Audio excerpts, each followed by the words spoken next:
Hello viewers, আমাদের যাত্রা শুরু হয়েছিল রংপুর মডার্ন থেকে। প্রথমে আমরা মডার্ন থেকে ফুলবাড়ির উদ্দেশ্যে রওনা দিই। ভাড়া পড়ছিল জনপ্রতি ৬০ টাকা। দেন আমরা ফুলবাড়ি থেকে সিএনজি করে আফতাবগঞ্জ আসি। ভাড়া পড়ছিল জনপ্রতি ২০ টাকা। আফতাবগঞ্জে এসে নামার পরেই দেখতে পাবেন বড় একটা মসজিদ। মানুষজনের আনাগোনাতে স্থানীয়রা এই মসজিদের নাম রেখেছে সেলফি মসজিদ।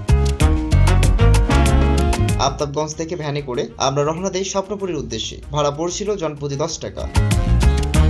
স্বপ্নপুরী ঢুকেই ১০০ টাকা মূল্যের টিকিট নিয়ে ভিতরে প্রবেশ করতে হবে। দেখতে পাবেন নানান রকমের রাইড, বাচ্চা থেকে শুরু করে বড়দের জন্য রয়েছে রাইড। রয়েছে নাগরদোলা, চরকি, ড্রাগন কোস্টার, ড্রাইভিং ইত্যাদি রাইড দেখতে পাবেন এখানে।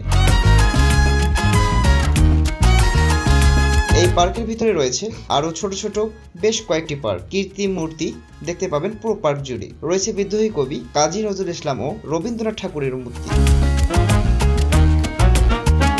আমরা কেবল কারে উঠেছিলাম, যা একটা লেকের এক প্রান্ত থেকে আর এক প্রান্তে নিয়ে যায়, যা আপনাদের ড্রোনের মতো ফিল দেবে।